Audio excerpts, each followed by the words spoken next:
Recording in progress.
Let me add something.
Good evening and welcome everybody to the Gilbert Regular Council meeting of May 25th, 2021.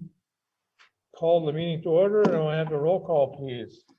Councilor Pulis. Here. Councilor Leone. Here. Councilor Skenzich. Here. Councilor Heitzman. Mayor Obastar. Here.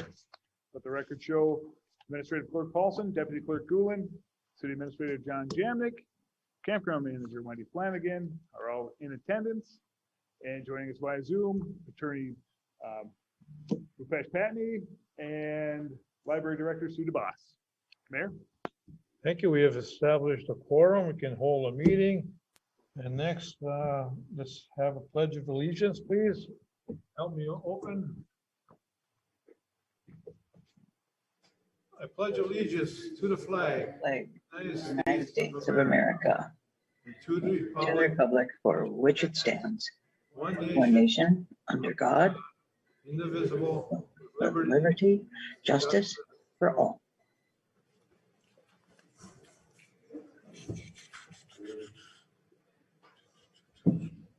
Okay, any additions to tonight's agenda? City Clerk Paulson? Just one mayor. And that is, you have it in front of you, it's the public participation All right, piece. I've asked the council to add this to the meeting and I'll talk about it when we get there, all right? Okay.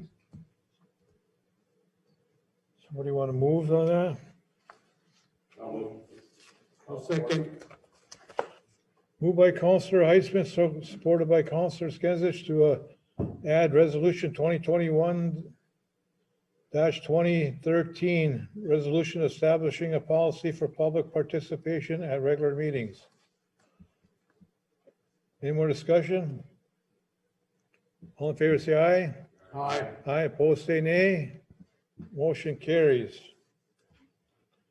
All right, I'm going to take this up immediately before we proceed. I've asked, again, I'm going to get into a whole lot of detail on public input. 1986, I put it into the agenda of the meeting, and since then till now, it's been nothing in a constructive, informal format, is what I'm saying. You know what I mean? As part of this public input to equally address everybody's concern equally, time-wise, subject-wise, blah, blah, you know what I mean? This will do that, I think. Hopefully everybody's had a chance to read this. This is the first I've seen it, actually. Okay. This is drafted by our city attorney. It basically gives the input still, everybody's chance for public input. Addressing it at the microphone, 5 minutes each at the very most. If there's more than 4 or 5, it limits that chairperson can, or mayor can limit it to less than 5 minutes.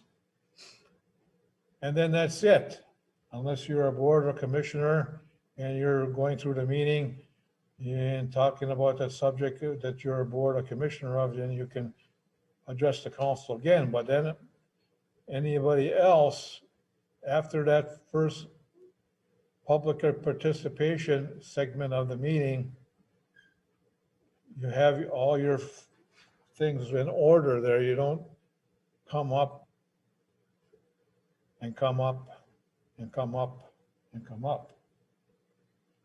That's all, that's the scope of the whole situation there. It's slim, gives a better council meeting. Everybody's concerns are still met, all the questions are still met. But streamlines, so that's the word I'm looking for, streamlines the meeting. And it's in the format incorporated into the meeting by this council. No other council can remove it or not have participation unless they vote it all out again in the council. Follow me? So it's incorporated into the meetings under this format here. Like I said, I just laid out the highlights and everybody's concerns will all be met in a very optimal amount of time. And it won't carry on into hours, you know, so. So while you're looking at it and reading it, whenever you're ready, I would hope that you would make a motion to adopt it, and I'll read it out loud to all the folks so we can start it tonight.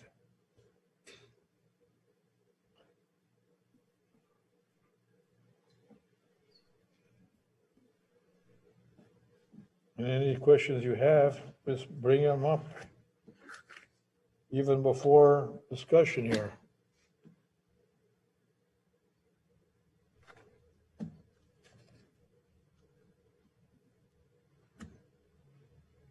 Jim, you want to say anything about this?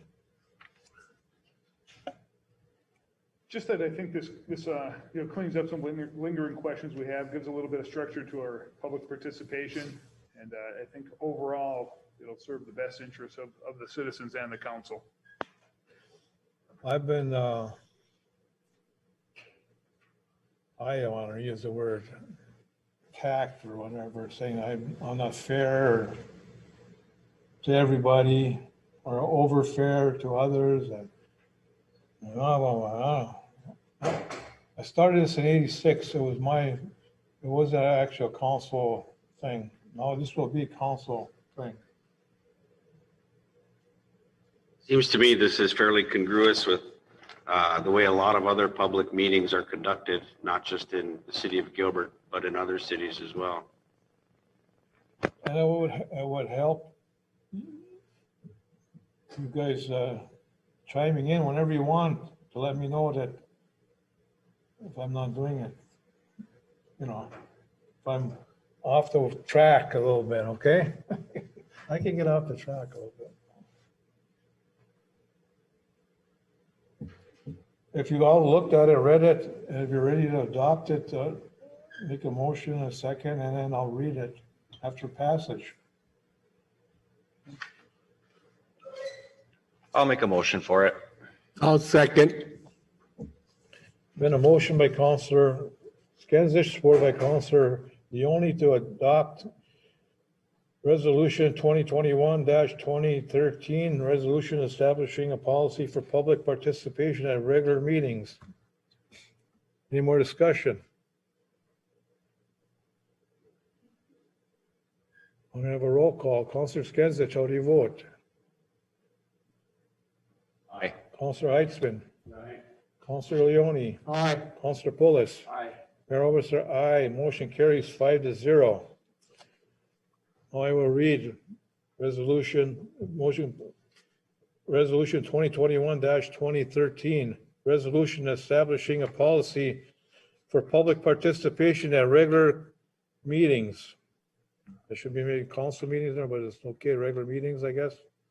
Whereas one of the primary purposes for holding the regular meetings of the city council is to efficiently conduct the business of the city in a forum that allows the public to appear and observe the discussions and issues confronting their city. And whereas the city and citizens of the city of Gilbert have an interest and expectation that the business of the city will be conducted in an efficient manner, which allows for clear discussion and transparency. And whereas the city of Gilbert values the input, contributions, and insight of its citizens and guests of the city during its regular council meetings through their participation and comments during the meeting, and whereas an unregulated opportunity for participation for members of the public and guests of the city can have a tendency to result in distraction from the agenda of the meeting, a breakdown in order, and efficiency of the meeting, and whereas the city council must strike a balance between its desire to hear from its citizens and guests and its obligation to conduct the business of the city in an efficient and organized manner. And whereas it is a benefit to the citizens and the guests of Gilbert, the city council, and all who are interested in the business before the city, that a clear regulation and expectation be established relating to the participation of the citizens and guests of the city during its meetings. Now therefore, be it resolved that the policy related to public participation at city council meetings is hereby adopted. The city shall establish an agenda item titled Public Participation near the beginning of each of its meeting agendas. 2, during the public participation portion of each meeting, citizens and guests shall have the opportunity to address the council related to topics on the agenda for the meeting or, time permitting, non-agenda items of concern. 3, each member of the public who chooses shall be permitted 5 minutes to address the council. In the event there are more than 4 members of the public wishing to address the council, that period of time shall be limited to 3 minutes. 4, once the public participation portion of the agenda has concluded, the members of the public shall not be permitted to address the council during the balance of the meeting unless they are a member of a board or commission of the city whose business it is presently under consideration pursuant to an agenda item, and that individual is recognized or requested to participate by the mayor or acting chair of the meeting. 5, any person in the council chambers whose conduct during the meeting is disruptive to the orderly conduct of the city's business or accomplishment of the consideration of the agenda of the meeting will be asked to leave the council chamber forthwith. Adopted by the City Council of City Gilbert this 25th day of May 2021. All right, thank you, Council. And now we start. And back to the agenda, we're going to consent agenda from now on will be ahead of the public input participation. So we're going to consent agenda first and then public input, all right? Because we need to pass minutes of prior meetings before we can continue on. Actually, okay? But this was important to get this part of it done as well. So next meeting, everything will be in order. Consent agenda to be passed right now. Unless you want to take something out of there.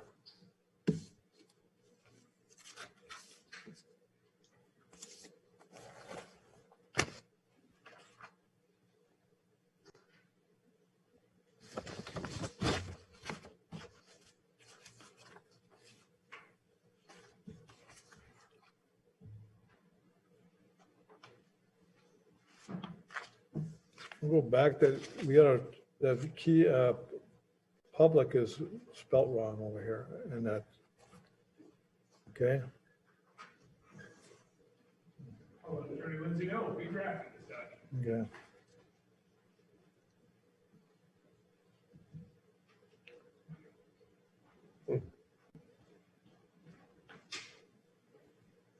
We'll make those changes next. You folks something to do?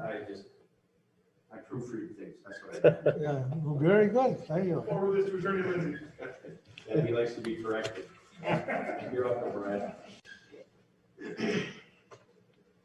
All right, consent agenda. So we want to move on that?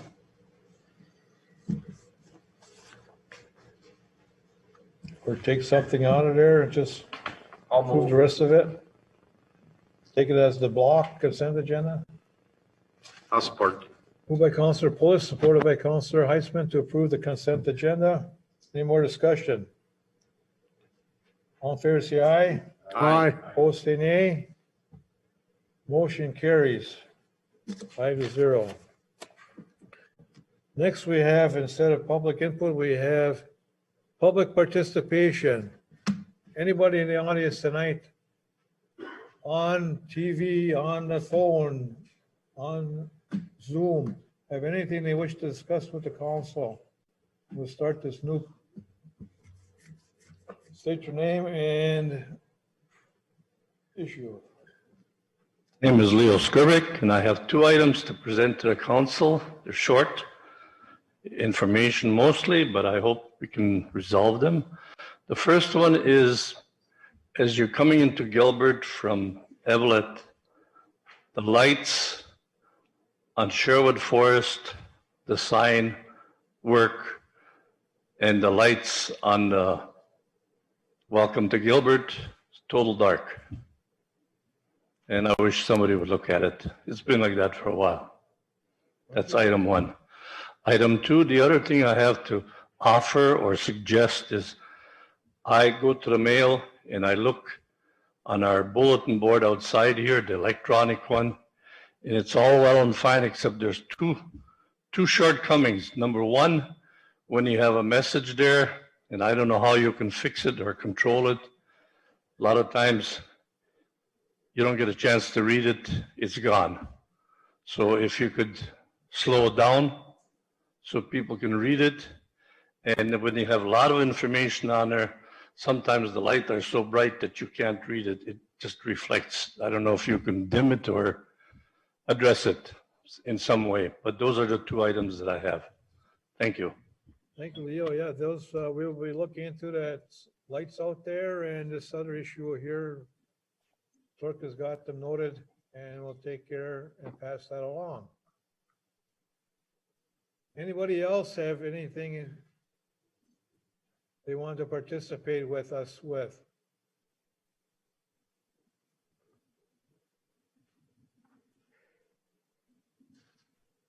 Otherwise, I want to close public participation part. Nothing on the phone, nothing Zoom, nobody in the audience tonight. Public participation part is closed then.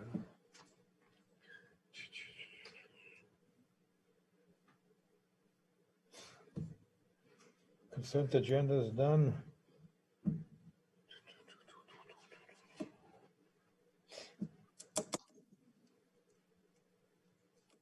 Council members, reports by mayor and council members. I'll start with the council. Councilor Skez, did you have anything? Just one thing, with the upcoming summer of construction on the whole main street here, have we decided where the fire department is going to place vehicles when they get in front here? I've been talking with your chief, Mark, and he's looking into the rec center. He's looking into the city garage and the garage we have down at the wastewater treatment plant. Using parts of each or all in one, the rec center or all in the city garage. I know he's looking at those 3 places. He doesn't want them outside. He wants to be inside, locked up with everything. So that I know he's exploring those 3 options. All right, thanks. Yeah.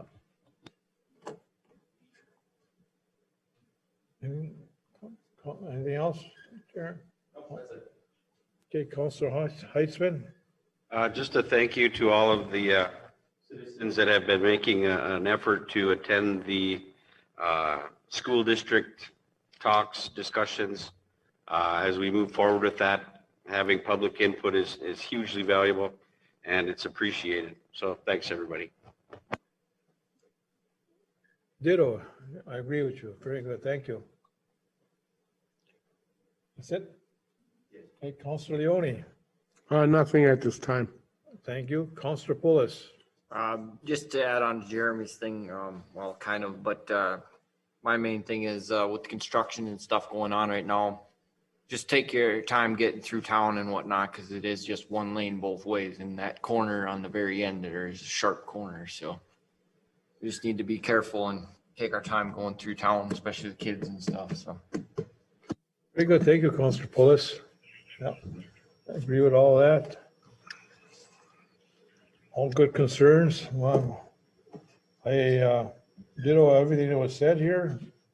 I was walking down here. I want to thank the cemetery board members and the cemetery board volunteers that they rounded up they were cleaning up the cemetery with the weed whackers and everything else. Looks real nice up there. And hopefully it'll stay that way till next Monday, you know. So thank all of them folks that were up there. About a dozen people were up there, I counted. And thank them for coming out and helping the city clean up and make our cemetery look beautiful for the coming holiday here, Memorial Day. I did it with all the concerns with constructions here. I've talked to Doug Kerfold on the phone. Everything is still on board that what we've discussed here and with our walkthrough and everything. And everything's gonna be okay with the depth down there and all that stuff. We're concerned about the depth of the pavement down there. So he assured me that anything that was bad, it was gonna, you know, get past that to get it to something solid. So that's what he assured me of. So I know later on, we're gonna talk about sidewalks and stuff and lights. I think the lights are important. And lights are important. The lower road out there, them two are gonna be a plus. And I hate to have regrets down the road a year or two that we didn't do it. So hopefully when we get to that point, things will happen. I had a good discussion earlier with the work session here with the city citizens on the school. I don't know what else to add here. We got ongoing discussions with our wastewater plant. We will be having in the next couple meetings some more updates on our water plant, where we're headed for that. City, a lot of things going yet. And I thank everybody in town for their patience, and it'll be worth it. So it'll be worth it. All right, reports by our staff and our commissions. City Attorney, Mr. Bopesh. Hey, good evening, Mr. Mayor and Council. This is Bhupesh Panya on behalf of Attorney Lindsay. I do not have a formal report, but after the working session, I did contact Mr. Lindsay, and we will be looking into some of the discussions and questions that came up regarding with the school property. So we hope to bring information back on that, and I will be on the line with other questions. So thank you. Thank you for that. Anybody on the council have any questions for Mr. Papani? All right, thank you. Move on. Council, City Engineer John Jamek. A few updates. The city project that's going on in conjunction with the MnDOT project, Masai Bituminous, they're working on Iowa Avenue this week, replacing the sanitary and the water line. They did some work on Upper Michigan, and it's moving along in the different spots, trying to keep up with MnDOT on what they're gonna be wrapping up their restoration of their stage and get that north end of town paved. So it seems to be coming along pretty good. And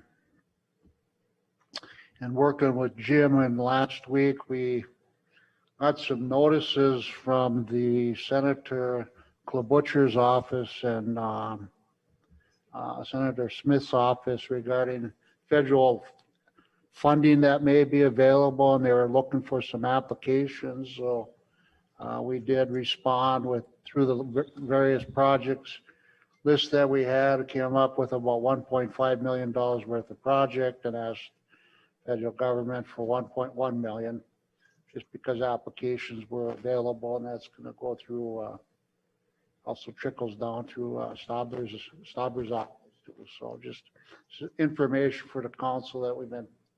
And that had to do with primarily just some street work and infrastructure, water sewer replacements through town. Upper Florida area was another project. Sam always got these 20 to 25 hydrants that need to be replaced. So we had that on the list too. So it's kind of a collection of different infrastructure projects throughout the city. And then the other thing that's on the agenda is the sewer televising bids. Again, we took these last fall. And it's in your agenda package. We got the 2 quotes. This was to televise the sewer line from the wastewater treatment plant. Sure, going all the way up to Kansas Avenue. The 2 bids that we got, one was $22,434, was Rapid Rooter Sewer and Drain out of Grand Rapids, and they were the low bidder. And when we went back and looked at everything, their quote did indicate last fall that they were not able to do the work in 2020, that they would do the work in 2021. And so we did contact them, and they are interested in still doing the work. So our recommendation right now is if you want to proceed with the cleaning and televising of the sewer line, we'd recommend Rapid Rooter get offered a quote for that $22,434.93. The second bid we got was Great Lakes, which is about only about $400 higher than the low bid, so they're very competitive bids. I don't know if there's any questions or comments on that. Council, I recommend we do this, and with the Rapid Rooter sewer and drain, I'll give you a little history. Back in the day when Gilbert took on Fail and sewer from Genoa and Sparta, tied in to Lower Kansas Avenue down here into our main backbone spine at the lower end of every avenue. Now, Surefoot's Drive into town, into the sewer plant, it's 1 mile. And I think the folks back in the day when they put that line in, the concentration of homes is down on this end. So we have a 24-inch line here, it goes down a couple streets, then it goes to a 20-inch line, and it keeps on telescoping down to that end of town to an 8-inch line, I think it is. Because that was a less homes were down there that day, at that time of Gilbert, okay? But since then, taking Fail on and taking Genoa on and Sparta on with sewer system, you know, coming to the sewer plant, they all had their own sewers. Taking all that on into that little narrow area down there. And back then in that day, I wanted a brand new, I was on it right here, I wanted a line all the way side by side with that line. As long as we're coming from all these other areas, let's go 1 more mile and have bridges used to any overflow from any one of these lines. We wouldn't constrict this line by, it's already constricted, now putting more into that line. Then our rain and our sewer, winter snow melting coming down, it ain't going down in there. It's backing up the people's basements. And after 30 years, we had a year ago, 2019, one home for sure down here on this end of town, flooded their basement out. Sewer backup. On this end of town. We were getting down here on that end of town constantly in the springtime. We got an issue here with this main line. We need to televise it. We might need to have to make it consistent all the way down as 24 inches all the way down.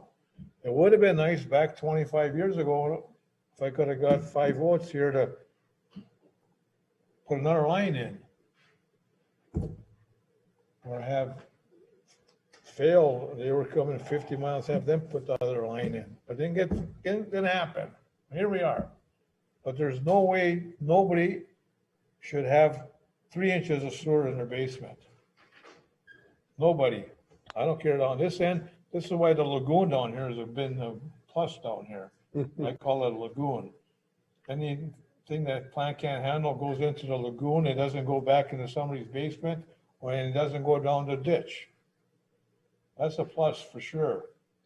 The operation handling of everything is not up to par yet, but at least that part is a good plus. But we still have a spring or heavy rain. This wasn't even spring. This was a heavy rain we had last, remember 2019, one of them, we had a pretty heavy rain that time. This end of town, we had a basement flooded, and Sam was out, he had 3-4 places, I think 3 or 4 down this end and one over that end, but it was 3 that weekend. That's unacceptable. I wouldn't want that to happen to anybody, especially today. We can do something about it. Number one, we need to take a picture and see where the bottleneck is. What I told you is what I was understanding from 25 years ago. It kept on narrowing down to that end of town. And now we're getting more input on that end of town, and it can't get here fast enough. And if we have a rain, like I said, or a heavy rain or a winter I problem with the sump pump issue again, it ain't gonna get down here, and somebody's gonna get a flooded basement down here. So number one, we gotta find out what the problem is with the televising, and then number two, we're gonna have to tackle that problem once it's addressed. Two-step process here. Number one, we know we have a problem because 3 basements got flooded in 2020. So I recommend we do it, and I think be prepared for something else.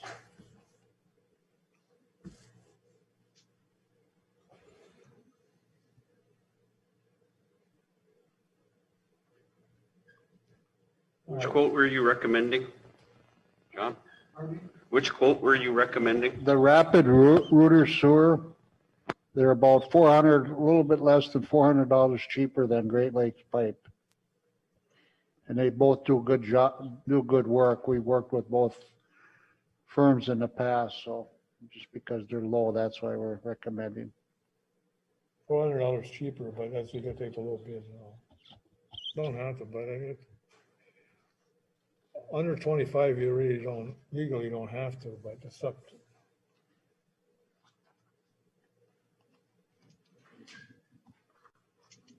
I'll make that motion to accept the rapid router proposal to televise. Motion by Counselor Heisman. I'll second. Second by Counselor Leone. Any further discussion? Counselor Pulis? John, when we go out for these bids like this and stuff, are we checking local too with like A1 sewage and Portable John and Hibbing and all them, or do they have the capability of doing this kind of thing? Well, they go and they clean and televise it. The city needs to, you know, help out with providing some water and things like that, but most of the time they. Have we checked with the local I'm businesses? sorry, what did you? Have we checked with the local businesses like A1 Sewage on 37 here or Portable John? Yeah, and Hibbing? we advertise it, and this is the 2 we got, so. This is actually, when, there's some 24-inch and 21-inch pipes, so it's kind of a, we didn't get as many quotes as we normally do, because that's a little bit bigger pipe than, you know, the normal 6 and 8-inch pipe that you see cleaned and televised. Okay. Might have something to do with it too. Any more discussion? All in favor, say aye. Aye. Opposed, say nay. Motion carries. Rapid Rooter Sewer and Drain has been awarded the televising of the Sherwood Forest Drive sewer line. This is our main spine line of sewage from everywhere in Gilbert to the sewer plant. Thank you. Anything else, John? No, that's all. I got one thing for you. I mean, we talked about, we talked about French in phase 1, 2, or 3. I don't know what phase that was. French location, the road, French Road, and Nebraska Avenue is part of our Main Street project, our improvements in town. Those two areas needed some work, and we needed to get some hearings, assessment hearings done with those two areas and get some input from the folks who live on those streets. So we can make a better determination to do or not to do them, you know what I mean? So do you have anything? Yeah, we provided the cost estimates to do in Nebraska and that work out in French in that area. So we could just, you go through a assessment, chapter 429 assessment process. And the first thing to do is have a hearing. Probably, I don't know what the exact posting time is to have the hearings. I can work with Jim on that, but we could probably have one maybe around the end of June at your end of June council meeting or something like that. I would hope that we could get something going so we could hear from those folks and see if that's still something can happen, okay? Yeah, you just got to call for a hearing one, pick a time where it works for everything. And Mayor, for the next council meeting, I'll have the current, or what I believe to be the current assessment policy for the council to review, so that we can set that as the baseline for our assessments. Well, I know there's only 1 or 2 streets and then we got plenty of time before here at the end of the year. But we need to get the hearing assessment out of the way first and the cost. And we have preliminary costs given us on the big portfolio of phase 1, 2, and 3. Okay, everybody's got that still? Maybe Councilor No, I Heisman don't has have one. that. We need to get that to Councilor Heitzman and then have the hearing and listen to the folks. And then council has to make a determination if what's in the best interest of the city to keep on painting a house or putting aluminum siding on a house, kind of like, fix it permanently or just Band-Aid it all the time. Those two areas need some work. I really do think the remaining streets of Gilbert are not too bad. They, I think, really don't need a major work. The alleys need major work. And city equipment needs major work. After all this other stuff we're done. I think wastewater plant, water plant, 2 water tanks, Main Street, and some phase 1 and 2 up in some alley work for I&I. The next tackle is those 2 streets. And well, that main line over there, that just popped in again after 30 years. It should never have been come back to haunt us and come back to haunt us. But it's there. We need to do it. So if you don't do something, something's going to come back and haunt you. I mean, that's what I mean. We need to address things that we can. Otherwise, they will come back to haunt you, and it's going to pay me more, pay me now or pay me more later. Anyway, so. Do we passed that part? So you're gonna get those hearings June or July or get something? Okay, Yeah, we'll bring the assessment policy forward at the next council meeting, and we can go from there. talk about the assessment policy. He wants to get a policy here. You have to have a baseline of what you're going to base your assessments on, so it's consistent for the citizens. We have one. It's almost 30 years old. It's time to look at it again. It's not consistent with some of the assessments that have happened in the past, and I would like to have that baseline established respectfully. just quickly history, every project has a different dollar amount. And then every dollar amount, depending on how many you live on that street, could be more on this street, more than a few on this other street, in just as big area. Okay, you have 5 on this street, but both streets are just as long, cost just as much, but you got 20 people to share the cost over here, and you got 4 people to share the cost over here, because that's all there is. And you got this one policy for both, and it's sometimes not fair for those 4 versus the 20. But, okay, we'll go through it. Okay? All right.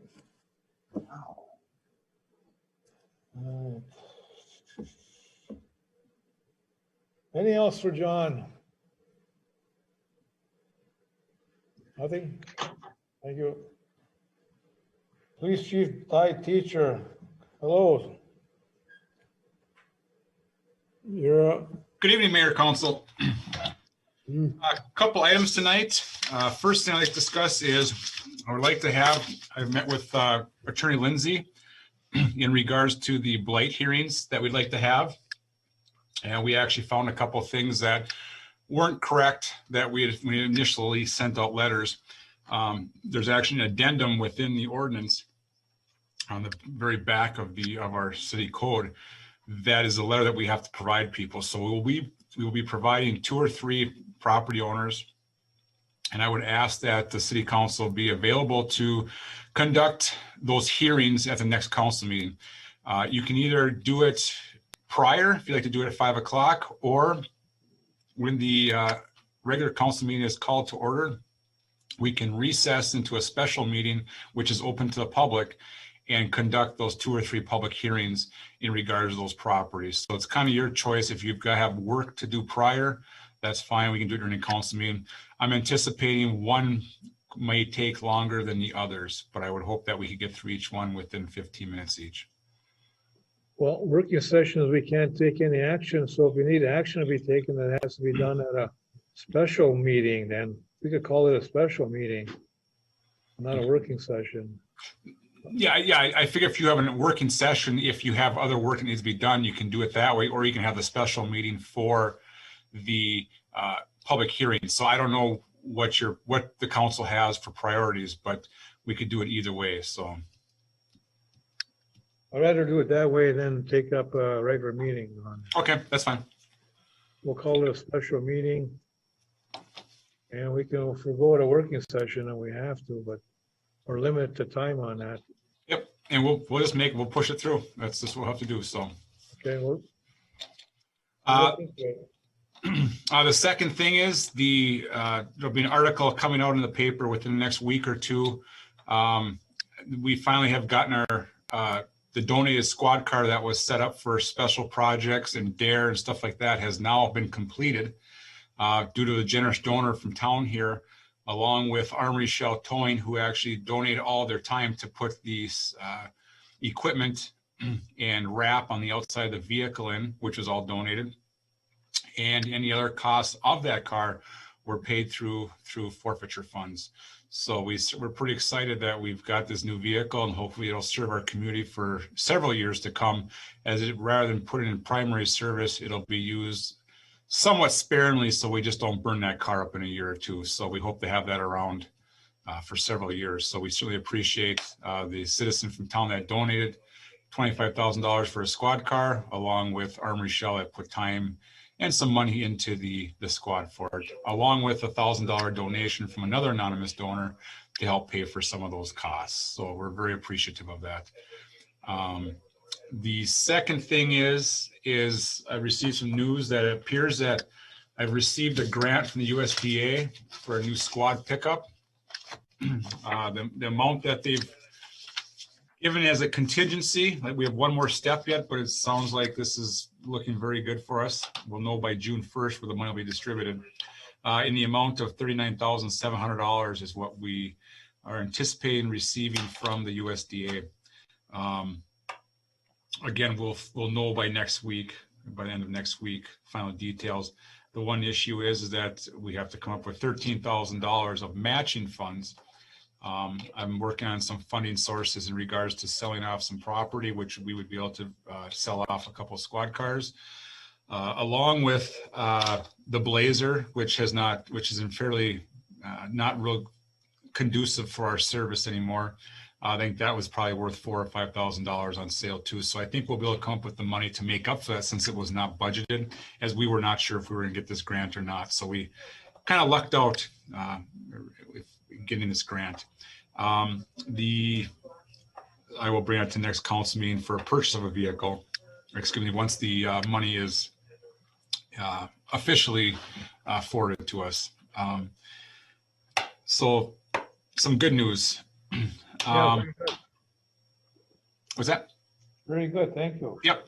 And then other than that, I'm sorry I was a little bit late for the meeting. We had a lost 7-year-old in the campground, and we found them hiding in another camper. So it came to a good end. So. All right, thank you. Thanks for your service and helping that 7-year-old, and with your help on obtaining some money for the city, get this new police truck, 4-wheel drive situation. Yep, and if I can't come up with all the money this year, I think we can probably withhold some of the money where we have to budget for next year. The reality is I have no intentions of budgeting for a new squad car next year. I think we're going to be sitting very well in regards to cars. We were kind of rough here the last couple of years, and now we're going to be ahead of the game. So I'm anticipating no purchases of any squads in 2022, and depending at the end of 22 on mileage, I'm hoping we can push off a purchase in 2023 also with the awarding of this grant. In worst case, it'd be end of 2023, but I would like to hold off until fiscal year 2024 for budgeting. So hopefully we can help the budget out a little bit. I think your phone was ringing. I think your alarm. So, and that's not me, so. Okay, yeah, thank you. And I just tell the folks, I've got reports, and I think the council report from the police department, about 6 pages long, of the month of April. Been pretty busy there, Ty, in the department. It's picking up. Today was extremely busy. We actually made 3 arrests today alone. One was a foot chase involving an individual who was living in the, actually staying in one of the storage facilities in town here. Had felony warrants of Itasca County. Yesterday, I know there was a lot of stuff on Facebook in regards to an incident that occurred up on Summit Street and Minnesota Avenue. That was a narcotics arrest, along with a weapon that was located, along with an individual that was apparently high, not only on alcohol, also high on some other illegal narcotics. So that was kind of the action up in on the street yesterday. So everything worked out. Can you just elaborate on the safety of the folks in Gilbert? I've had been asked, and people are concerned about, is this isolated or is there more to come? Or I think for our major stuff, it's pretty. We're pretty lucky of all of the quad cities. We've been sitting pretty good. Do we have some issues? Yes, we have some homeless people living within our community. That does turn into some minor thefts. We've got 3 documented individuals who are homeless. Most of them are staying on the banks of Oregon, kind of bounce around. Don't have a whole lot of contact with them. When it rains, they'll come into town and trying to find some shelter and stuff. With the weather getting nicer, we tend to have 2 or 3 up to 5 homeless individuals that will stay all at the Oregon areas.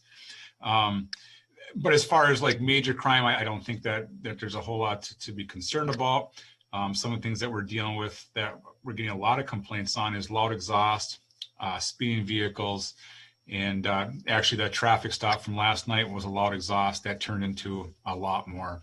So we're trying to be proactive, trying to get out there and let ourselves be known. Along with, we'll be working a lot more ATV patrol, as our ATV complaints are much higher right now because of nicer weather. So we'll have this weekend, we'll have an officer, if not 2 officers, out on grant funded overtime conducting patrols on ATVs. So. Very busy. Thank you, and thank the department for your service. And other question I would have, people are asking me, are you fully Staffed? fully at 6 people or 5 people or fully? We are short one officer right now. That individual is actually on administrative leave. And we're hoping that within the next 3-4 months that we'll have some closure in regards to that. So. You're still short. Yes, yep. Okay, anybody on the council, any questions for Ty? Thank you again for everything and good luck. Ty. Thank you. I gotta go back to Jim. This resolution I read with the participation, is that it's up here 2021-2013. Is that supposed to drop to 20 or just? Because I'm looking at a resolution down here, 12. 2021-13. And I read it as 2020, which is what I saw here.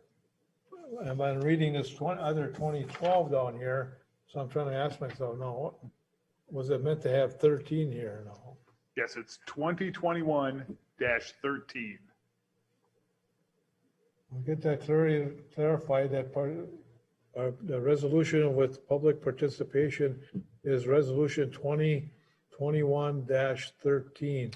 Yes, and we'll change that with the couple of the typos that were Not discovered. dash, and I want it on video and on record here that we talked about it, corrected it as not 2013, just 13, all right?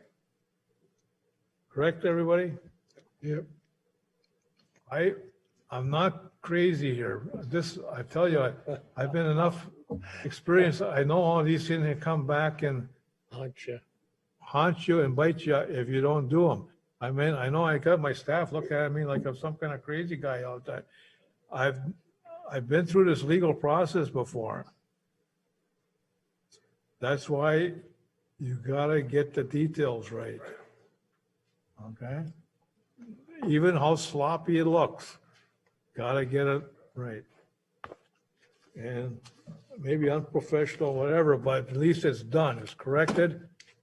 It's on video, it's on audio, it's gonna be on record. Yeah, okay. Public Works. Before you. Okay, go ahead. Mayor, Yeah. Before Chief Teacher leaves, do we need to accept this donation to the city on? He left already, but we can do that. I make a motion to accept these donations on behalf. He's still there. Okay, we can move this up. You asked me to move it up the agenda? Did I miss that? Is it further down that I'm? It's down in the agenda. It's down at new business. Oh, my apologies. Oh, wait. Right? I don't see it. But it should have been under his business then. This A. Huh? No, that's resolution. Yeah, accepting, it is new business A. I'm on board. Yep. I'm on track.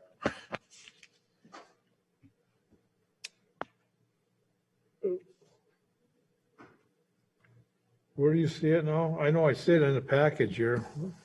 We're on the agenda here. It's on the agenda under 8, new business. It's bullet point A. Yeah, 2021-12. Right, the resolution accepting the donation. Yeah. Okay. You want to wait till then? That's fine. I didn't see it down there because it was. That's what I'm looking I at. didn't play sight on it. I'm looking at that. I see the 12 and 2013. Okay, is this Sam there yet? Yes, I am. All right, go ahead, Sam. What we got, where are we? Under mine is the lights on Sherwood Forest Drive. I got a quote from Minnesota Power. They came back, it was about $20,000. I think there was 7 new lights going up. That I know, Carl, you asked about to get prices on. And we started out with, one would be, I don't know if you guys got the maps on in front of you, but one would be over by the recycling bins. One would be on the bottom of Kansas. There needs to be a new one on the bottom of Florida. I believe down on Nebraska would be one. Right, there'd be a couple behind the ball field. But there'd be new lights going up along the Sherwood Forest Drive is what someone wanted me to get prices on. I believe it was about $20,000 is what Minnesota Power gave an estimate for. So it's up to the council if they would like to see lighting in that area. I know it's pretty dark and at night down there. There's not a lot of lighting. We updated the road and everything in that area, but we never added new lighting to that area. So. Yeah, the council, we're gonna take that up at the next meeting and then let everybody get a chance to go down there and look at this issue, okay? That's fine with council? Yeah. Bring it up again the next meeting. All right. Hopefully everybody gets a chance to take a look at the issue there. All right. Other than that, we've been pretty busy around Public Works with all the projects going on. Baseball started, so we're getting the ball fields ready. It's just a busy place, busy time for us here. So we got the one summer help, which he's doing an awesome job. We're still in the hunt for another one. So if any 18-year-olds out there are looking for summer employment, we still got opening for one. So other than that, I don't have anything but agenda items unless the council's got something of me. Well, thank you for replacing, putting on that railing down at that bleachers down there. Yes. Was that a home project, or was that professional bought railings or what? We have nothing but professionals here, Mr. Mayor. It's all professionally Public Works made. It works. It looks good. They did a good job. They did. And then, like I said, I don't know if you heard me earlier, we had some good volunteers up at the cemetery tonight, about a dozen. They really wiped out that cemetery with the trimming anyway. Good. And some grass cutting, but mostly all trimming around all the stones anyway. So. Yeah. I know one thing up there just came to mind. One of the flagpoles up there is about a foot off the ground. The one towards the Malkovich area there. The one headed that way. There's one about only a foot high. You need to extend that higher for any flag. And then it's too dangerous to only be a foot off the ground. I will take a look at it tomorrow. Okay. And I did leave you a text message on a few other things. I don't know if you ever get them or not, so. And I think I did see one come from you this sometime today. Yeah. But they're gonna put the flags up on Saturday, I understand, so hopefully you could make sure everything's okay for them flags to be put up there, so. Yeah, we'll make sure tomorrow. Okay. Anything else by the council? Councilor Skinsich? Sam, are we doing, or maybe you have already and I just don't know about it, dust control on the ATV trail going through town? I am trying to work on getting quotes. The problem comes in is we used to get a company by the name of Envirotech out of Mountain Iron. For some reason, I don't know if they're in business anymore, and I don't know if they're around the area. They had a truck that would fit on the ATV trail. Now, I've talked to Edwards Oil is the other place that I know of that does it, and they only have a tractor trailer. The hard part is to where we gotta go down these ATV trails, like behind Pat White's house, lower Michigan or lower Minnesota, I don't know that a tractor trailer would go down that very good versus a little bit longer tandem dump truck style tanker truck. As far as I know, nobody has one small enough. So if all comes out that I might just get Edwards to do in front of the campground, and that's all we can do. I know by their campground it's been really bad this year because it's been so dry. So I've been trying to work with somebody to try to get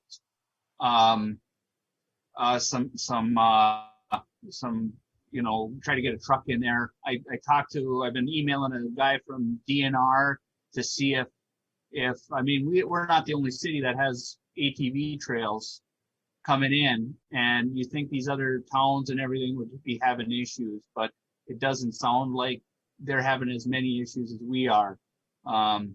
So I know just driving by, I was driving by the bridge the other day, and it was just horrid, the dust that was getting kicked up. So I was going to try to talk to maybe the bike trail people to see if they have any input on it. But what would help though, I guess, is if the council would approve me to spend up to $1,500 on dust control, that if I can't find anybody, I could just have Edwards come and do it. That's what we've been spending over the last, bunch of years that I have been doing dust control, is about $1,500. The section would probably be only about $800 in front of the campground. If the council would approve me just to spend $1,500 on dust control, at least I could get that done though too. Okay, thanks, Sam. Go ahead, Council. Want to do that? Go ahead. Councilor Pulis. Sam, I got a few contacts that are in the DNR. Why don't you give me a chance to get a hold of them? Actually, I'll be talking to one of them tomorrow, and I'll see what I can come up with, and we'll go from there. Joe, would it be okay though that the council would give me approval if our contacts don't come through, that we could spend that money? Else we got to wait for another meeting, and it's not till you're looking at probably the third weekend in June or second week in June. Doesn't mean he has to spend it. We okay it, but he doesn't have to spend. Right. I guess I'm going to make a motion for that up to $1,500 for Sam to get somebody to spray that ATV trail. And maybe that funding come out of the campground, Yeah, right. It'll come out of campground, of course. But unless Joel can come up with some other options. So. Right. I'll make sure I talk with Joel, or do my due diligence on every place I could get it. If I can get it for nothing, I'll do that. Motion by Councilor Skinsich to approve expenditure of $1,500 by Public Works for dusting control of the ATV trail. Second by Councilor Leone. Any more discussion? And discussion would be no need to do that unless Councilor Pulis has said that he could probably help in that manner. And if he can help, we won't spend that money. So, thank you. Any more discussion? All in favor, say aye. Aye. Opposed, say nay. Motion carries. Anything else?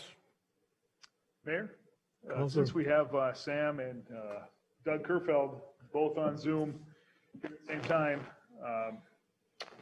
perhaps we can go over the Highway 37 project change orders. I know Doug's been on since about 6:30 and he did have a limited time, so just I'm okay with it. I'll move them up. Doug, welcome aboard. I thought you were having fun having popcorn there watching, so. No, it's always good to listen in. All right, let's get you up board here and then we'll go back to Sue. Okay, Sue? Hold off, all right? All right, thank you. All right, well. All right, let's get the Minnesota Highway 37 update, lights and sidewalk, and go ahead, Doug. All right, well, thank you, Mayor Oberstar and Council. Yeah, I hear that construction is underway and they've been making progress up there. Hoping to get up there tomorrow and see it, but we'll see how my day goes. But just wanted to get in front of you guys, and I had several follow-up items from our April 27th field walk when we went out and kind of walked the work that had been done last year, and wanted to talk to you guys about that. And then I was able to get some estimates for the additional work that was requested. So first thing I wanted to kind of touch base on was there was some discussion on the field walk regarding some of the curb and gutter that was left in place last construction season. Not all of it was removed and put back new. And as I dug into the files and looked at the negotiations that we had done, this project was programmed as a preservation project, so not going in and replacing everything that was there. Things that were not functional or not serving their purpose were programmed to be removed and replaced, and the ones that were still functioning at a an acceptable level, they were left in place. And that's how that curb, even though we had to put some bituminous in some of the spalling cracks and it doesn't look great, that was areas that were deemed still functional and to remain.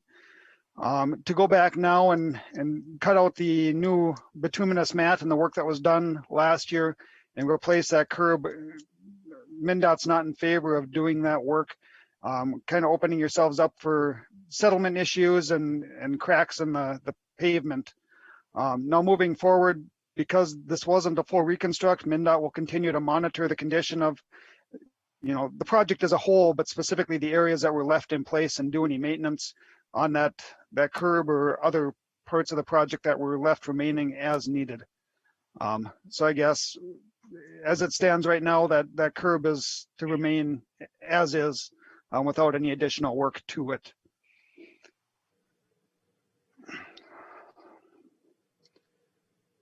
So then we also talked about a lot of the curb and gutter that was, or I'm sorry, the sidewalk between Kansas Avenue and New York Avenue that was left in place. We did an evaluation of the sidewalk that was left, and we came up with 9 panels that were there that were cracked and offset that don't meet current ADA standards. And regardless of what the city chooses to do, MnDOT will go in there and replace those 9 panels throughout that section to make sure that the entire corridor meets ADA standards. If the city chooses to go through wholesale and replace the remaining sidewalk that was left, there were an additional 6 panels that were cracked that MnDOT can pay for, but the remaining sidewalk would have to be city cost. So the dollars that I believe you guys have included in your packet, a spreadsheet, the total cost to replace all the remaining original sidewalk between Kansas Avenue and New York Avenue is $74,865.10. Of that, the state can pay for $3,119. This work includes the removal of the sidewalk, the removal of 6 inches of the existing base so that can be put back new and compacted properly, and the placement of new 6-inch sidewalk to match everything that was placed new. It also includes the, any sodding that would need to be done in the boulevard or behind the new sidewalk, and some cost for traffic control and a few other miscellaneous items that go along with that work. I don't know if before moving on to some of the lighting options, if there's any discussions on any of the concrete work that we had discussed on the field walk. Okay, I'll give input on it, on the sidewalk portion of it.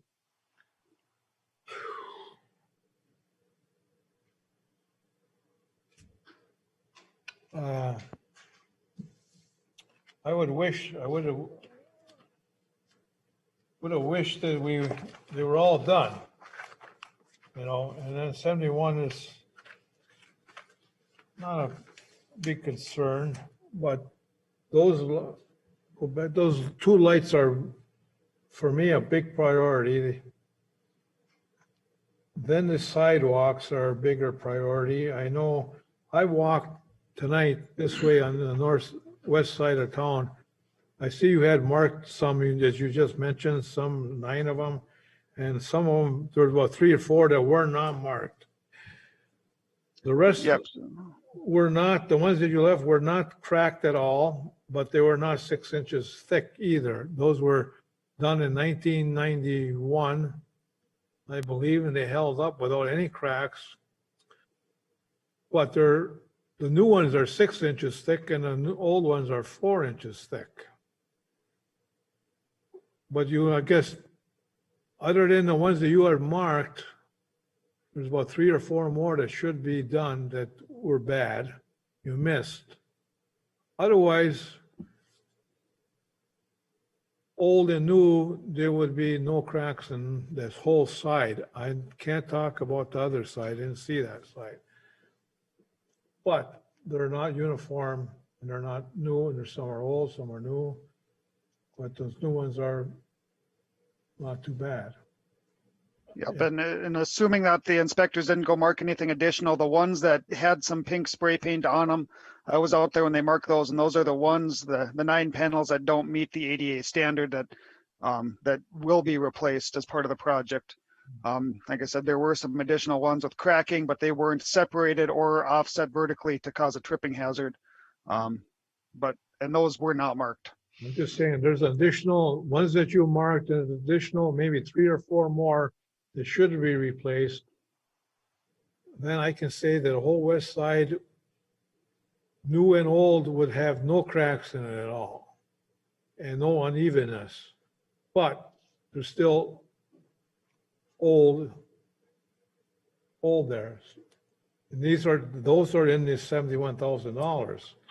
And can't say, we walked the other side, and I can't remember offhand how bad they were. And I understand your concern with the curb, but The curb was part of it. Did you discuss at all? There's a couple of areas where the quality of the craftsmanship was actually brought into. I mean, it just looks bad that the sidewalks themselves weren't poured straight. They're not parallel on either side. There's one area where the ramp for a driveway makes the sidewalk pinch in, and the sidewalk is offset, and it just doesn't look good. So you have this nice new straight road, and then the sidewalk is not straight, and the kind of pinches together funny. There's no cohesiveness to it. And was that addressed at all in your presentation here that I missed? No, that particular driveway that I know I looked at with you, I did not get a good straight answer on why that sidewalk was shifted the way that it was, or why it was kind of tapered at that location. So that's still a follow-up item that I got to get an answer on and kind of figure out what happened. Any of the other new curb and gutter that was placed last year that was cracking over the winter, that will be reviewed and be put on as warranty work through our inspection process. So that's kind of a separate deal than what we're talking about. But yes, I do owe you an explanation for that tapered sidewalk and why it was kind of ununiform for the width there. Yeah, thanks. It's that west side primarily where you should be able to look down the road and the sidewalk, and everything should be parallel, and it's just really not. And maybe I'm minorly OCD, and that just bugs me. It just shouldn't have been done that way. Yeah, it kind of gets narrow, and anyway, thank you, Doug, for looking into that. Okay, I apologize. I didn't have that prepared for tonight. Council, my thinking is now, yeah, I would originally like to do all the sidewalks, make them uniform, all 6 inches, all look brand new, all that good stuff, but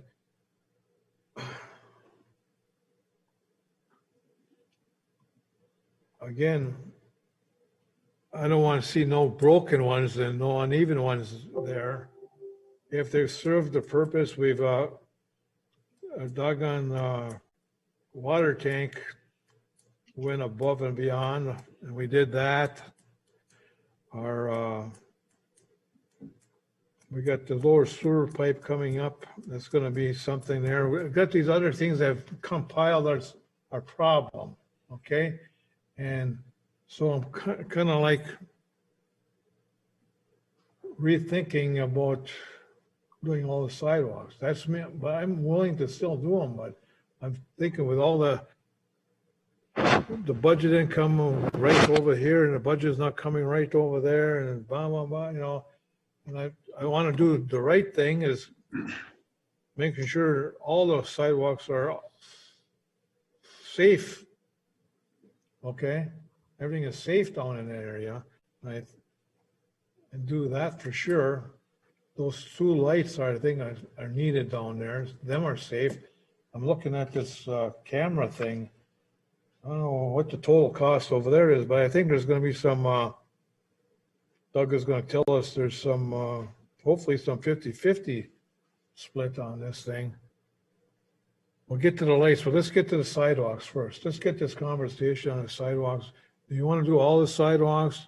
You want to do all the bad ones? Or you want to do all the sidewalks? That's the conversation here. Mayor, I guess if I could, Councilor Gansich. with the way it sits, as long as you're walking and there are no tripping hazards, if we've got some old panels in there, we have some old panels in there. If it's going to be the city cost regardless, we can change them down the road also. It's not like they can't be changed out at some other time. But yeah, I'm rather disappointed on the curbing a little bit, seeing as there's bituminous patching it right now. But the sidewalks, I guess that's, to me, it's fine the way it sits, I guess, as long as everything's flat and it's meeting all the codes, whatever. There are some sidewalks missed on there. Again, Leo, we just got a whole new thing, no more participation. Yeah. Because I know I'm out of order, but only because I'm wondering when the median can be poured, Carl, because we got the flower on. Okay, I'll ask that. We'll get to them. But on the west side, those ones that you have marked, and then there's about 4 more missed, they got to be fixed. And then on the bottom side, on the east side, I don't know. But this council is saying we're gonna get those all repaired. Doug, you gonna do that? Yep, I can come up there and take a look at that and mark them out and we can come to an agreement on that. Like I said, the ones that are cracked or that have ADA issues, those can be replaced. Let's get the council to agree on that so we don't have to have another meeting to give you approval. Can we get that some kind of approval now? And that should not be in the $71,000 range, right? Correct, yeah. Most of that, if not all of it, can likely be MnDOT cost. Because like I said, the 9 panels we had identified prior that were ADA or non-compliant with the ADA, those regardless will be MnDOT cost. If there's a couple of extra crack panels, I'll see what we can do. Otherwise, we'll be looking at probably a couple $1,000s of city participation, if any. So do you need any formal action by the council here? Not at this time for that, I don't believe. Everybody agree to that? Thanks, Doug. Yep. Very And good. Thank you. And Mayor and Council, I apologize. I just got a notice that my computer is going to restart automatically in 1 minute. So if you guys want to pass me up and let Sue go, and I will sign back on in a few minutes and take a spot after her if that's okay. Okay. All right. I apologize. All right. Okay, Sue, you're up. Okay.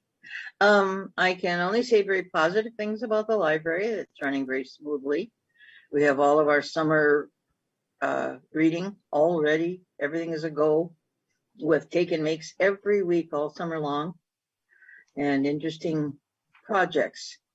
for the kids and for families.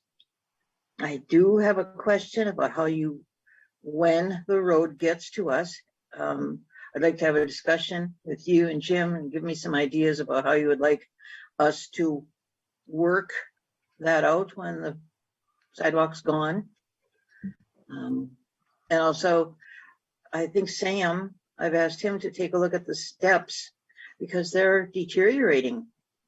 The pipe of the railings, it's rotting away in sections, little sections. And the steps are deteriorating. How, cement, well, it turns to gravel in certain spots. And we've got those, and those could be tripping hazards. So I would love it if you guys would take a look with me.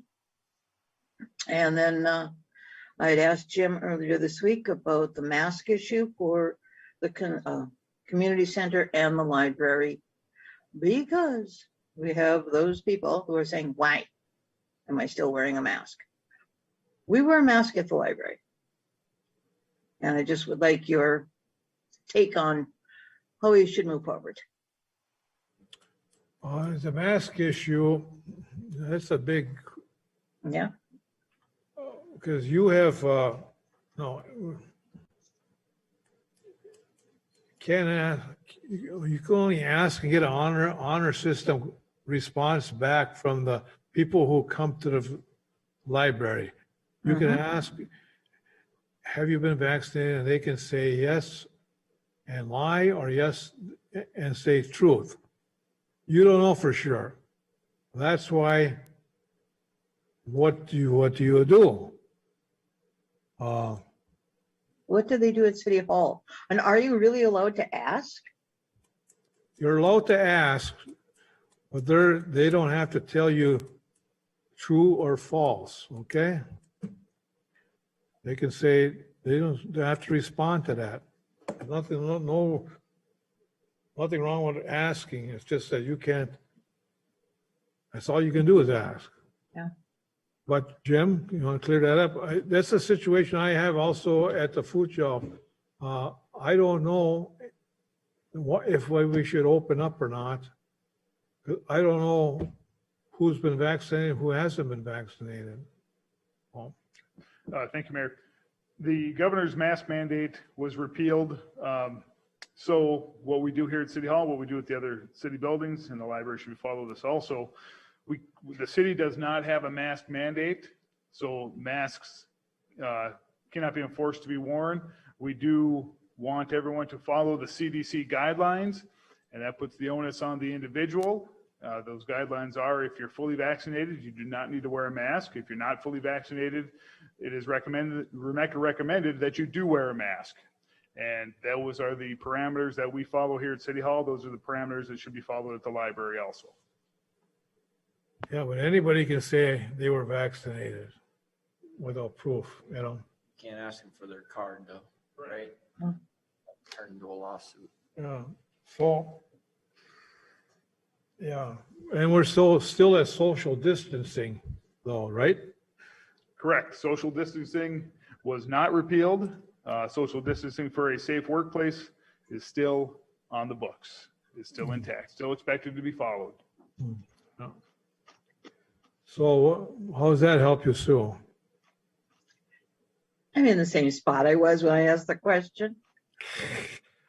No, you can only, as far as your 3 staff people, it is, if you all 3 have been vaccinated, it's optional for you to wear a mask, okay? But you don't know about the people coming in. Correct. So then you can still require them to wear a mask. No, you can't. Huh? You can request them to wear Request them to You wear a mask. Require. We can say, please. Or, hold on, or you can not allow coming in. No, you can't. Please put him on mute. The mask mandate is not there. You cannot require someone to wear a mask unless the city adopts their own mask mandate. Is that only in private or public scenario? This is, any business can require people to wear a mask. Yeah. The city's the same way. If we do a mask mandate locally, we require people to wear masks. We do not have one. Okay. We don't have it. That's why we can't. Yeah. Correct. We're following the governor's orders, and he has repealed the mask mandate. And the same direction that we follow is what he has put out, and that is that we follow the CDC recommendations. And those recommendations, once again, are if you're fully vaccinated, you do not need to wear a mask. If you're not, we ask you to wear a mask. But we can't make anyone wear a mask. That clear up, Sue? Yeah, sure. Sure. Well, What we'll do is I can only say, would you please wear a mask? And if you don't, fine. That's right. It's personal responsibility, and it falls on the person. That's where it is. That's how it is written. Okay. What else did you have? That other question was, would you, Jim and Sam, just take a look at those steps before they hit that side of the street with their construction? I'd like your opinion on those.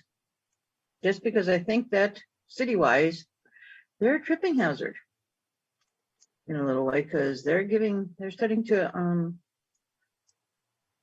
I don't want to say erode. So that's just a thing I want you to look at. And then when this construction comes to us, to our side between the, well, we're just the library on this side. How would you like us to control foot traffic? Do you want them to come in, which is the one question I'd asked. Can we use the parking lot for community and library purposes only? Can we have people come in downstairs and come upstairs for the library? Trust me, I've looked at every scenario. I've even thought of lowering a basket of books out the window. I just want to have some direction. That can be discussed with myself, Sam, and Doug in the conversation. They're working with all the businesses, and the library is certainly a business, and we want to make sure we have access for patrons. And that's been the plan all along. And Sure. we take a look at your entry with Doug. Thank you. And so that won't be till after the 4th of July sometime. So yeah, we have weekly meetings with Hewlin Brothers, and we will be bringing that up towards the end of June here to see what their plan is, or even before they start here after the 4th of July. And we would hope they have a good plan for us on when the shutdown of that would be and what their plan is. So we would keep you in the loop on that. It's great, because these are the questions that I get from the patrons. What's going to happen? How are we going to get our books? Yeah. So calm down. We'll figure it out. Yeah. We'll get access. So, or there might be one day where they got to pour concrete where they won't have access, but we would post it. We would make sure you guys and the public is well aware of it. So Perfect. That's perfect.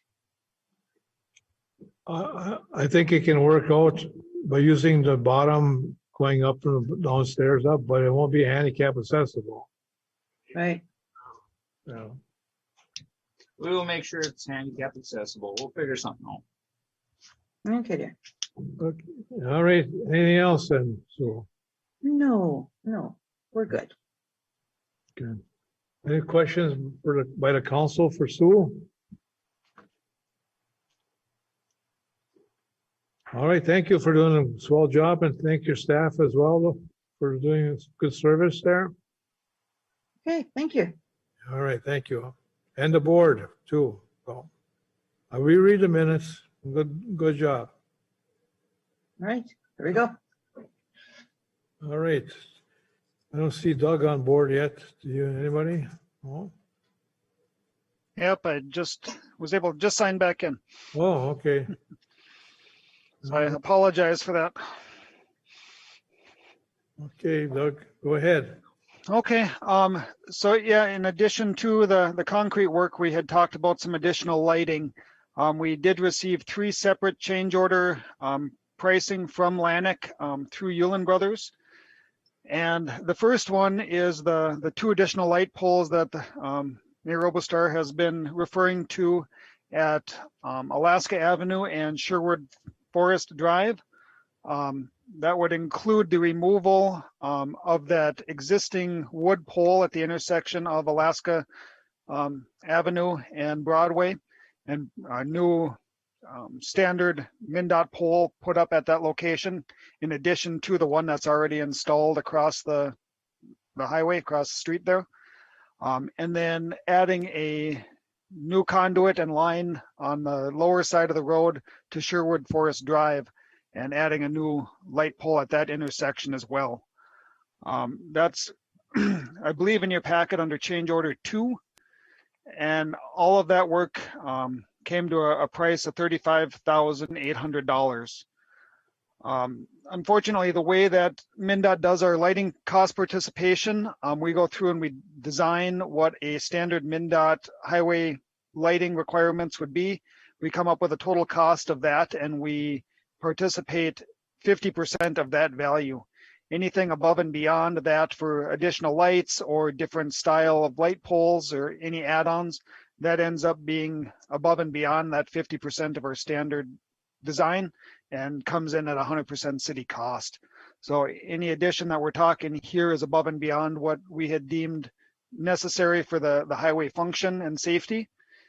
Not saying it's a bad idea to have additional lighting at these locations, and MnDOT said that they will allow it, or our traffic engineer and lighting engineers, but it wouldn't be something that falls under a cost participation share with MnDOT.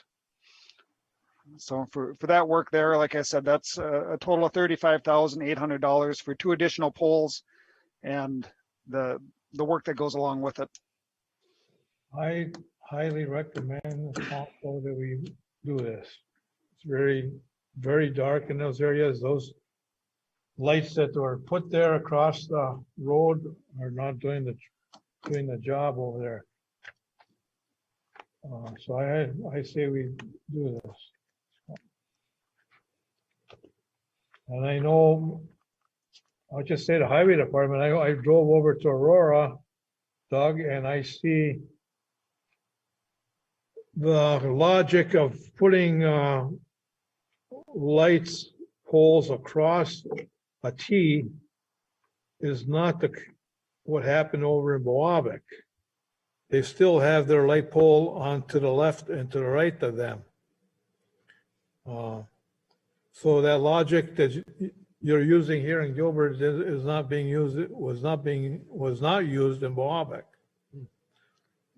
But Okay. so use it in Gilbert, and now we have to pay for using it. So. And I wasn't involved in the Boavic project. This is our standard practice, so I don't know if they paid for additional lights like you guys are proposing here. I don't know the background on that. It's something I can look into, but I don't know it off. What agreements were made there? Well, that could be the case. That could be the case. Thank you that Boavic had to do what we're going to hopefully do here. Okay, that could be the case. Because I do know we have standard procedures and we try to apply them in every community the same, so there isn't the MnDOT played favorite over here. We try and keep it even, and for that reason. I never. You're right. That could be the case. I just was saying that I know they have their poles still on the right and left of them over there. Okay. I would recommend a council. Okay, before we do that, what is this $42,000 part with cameras? What's that all about? So, Mr. Mayor, yeah, or say these Doug, next you two, these next two, I'm gonna have to rely on Sam a little bit to fill in some gaps. Yeah, I was working with Craig on some of these here, and it's not 42,000. I don't know. He gave me an updated list from what Doug gave you guys, I believe. So the top, if you got the same list I'm looking at, there's a camera demo pole off the wood pole. Those are all off of it. The only ones you should be looking at is bore camera conduit and wire down Alaska. It's $8,500. or demo and reinstall camera down Broadway. So we got two options we can go from. If we directional bore from Circle Drive where the power is coming now for the camera and go down to the new pole, it's going to be $8,500. If the council wants to go from where the other camera is fed on Florida Avenue and have it pulled all the way down to Alaska Avenue, that's going to be $12,750. There's just a lot of extra work pulling extra wires through conduit because you got to lose wire and you don't know if it gets stuck. So he had to build that high because he's had issues before. So the cheaper one of the two would be to bore down from Alaska Avenue, and we would connect the power where the power is now on the pole on Alaska. So there should, for that second quote, it should just be $8,500 or $12,750 is how that works. Plus the 35,000. Plus the 35,000. And really, this price, you know, we could do this anyways, because if you guys don't do the new poles, that conduit line could be used at the wood pole to power the camera now, because the camera doesn't have power. The power broke underground somewhere, so we would need that done anyways. And then the other quote for $4,009 was a quote we had to do this work last year. It was something that came up and we had to do it. We were expecting to use the power supply from Florida Avenue, and we always were expecting to use it. Well, they got down to Florida Avenue towards the end of winter or towards the end of October or whenever they started installing these, and there was issues with the conduit. They couldn't pull the new wires through because there was some break in the line. So that's where we went up to Virginia Avenue, and they pulled the wire from Virginia Avenue all the way down to Florida. That was the extra cost of $4,009. So that was, and I've been trying to get a price on them for that work for the last how many months, and this is what that is. So the change order that was done, and we're just late on getting prices for that. Okay, so 35,800 plus 4,000. Sorry, Carl, I started to interrupt you, but on these bids, they're only good if you look at the bottom of them 7 days. So because of Flanagan was telling me the prices are so erratic up and down, we're actually going up and up on electrical items and different things. He only wanted to put a 7-day period on it. So if we wait till the next meeting, the prices may vary. He might have to change his prices a little bit. He can't guarantee these prices if we don't act. Okay, Councilor Eichmann. Sam, about these, the $8,500 and the $12,750 for the boring, there's two different ways of coming at the same project. Is that what I'm saying? So is there any loss of, interoperability or networking by doing it one way as opposed to doing it the other? I don't think so. I just had them give me two prices to see if it was closer. Maybe we wanted to be on the same camera circuit as everything else. Me, I would go for the cheaper one, the 8,500, and just have them bore it down from Circle Drive is what I was doing. What I would do.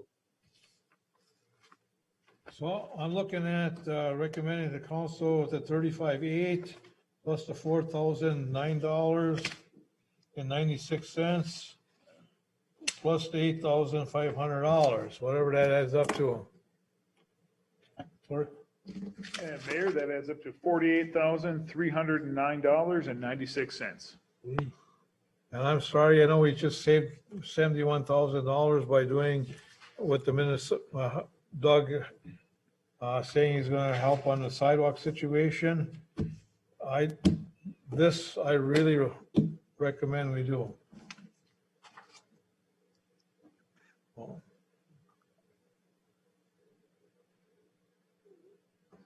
I really recommend it. I think Sam would recommend it as well. Plus that $20,000 later on for downtown Sherwood Forest Drive.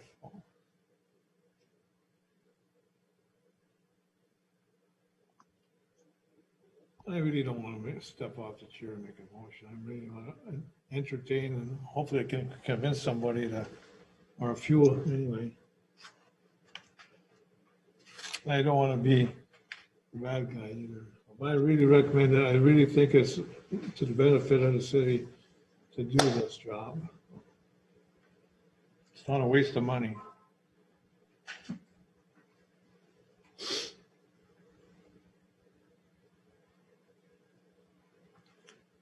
I know it's hard, I know, because a lot of people don't, on council or people watching don't walk that area. They don't live around that area. It's easy for others to say, heck with it. No, but it's needed. It's needed for anybody that uses that area. I'll make that motion for you, Mr. Mayor. I'll second it. Thank you, Councilor Heisman. Moved by Councilor Heisman. What's the name total of that cost? Mayor, that total was $48,309.96. Moved by Councilor Heisman, supported by Councilor Leone to approve these three change orders. Number 2, number 3, number 4 at the $8,500 mark for a total of $48,309.96.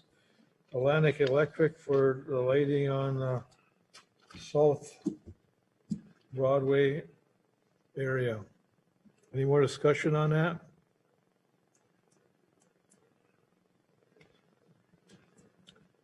All in favor, say aye. Aye. Opposed, say nay. Nay. Motion carries 4-1. Councilor Skinsich, Heitzman, Leone, Mayor Oberstar voting yes, voting no, Councilor Polis. All right. Doug, Sam, good? Good to go get that done? Yeah, that works for me, Mr. Mayor. Doug? Yep, and yep, we'll pass that on to Uland and Lanik and get a schedule on that for you guys. Okay. Thank you. Then we have Doug, we had citizen ask about the center islands. We would like to get our flower pots back on the center islands. When is that concrete in islands going to come soon? I hope so. I was told that they were supposed to be pouring curb this week yet. I don't know if they started today or not, over on the near 135.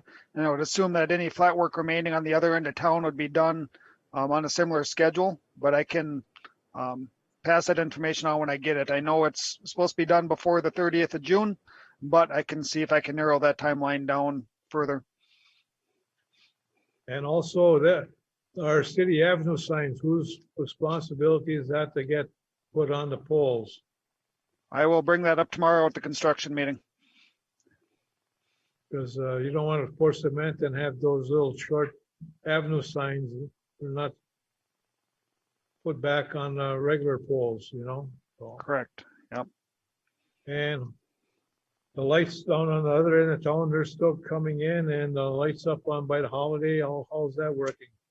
Yep, I've been working with Sam on the information for that and the permitting process. So we're keeping that moving separate from this project, but we're trying to keep that moving as well between the two of us. Okay.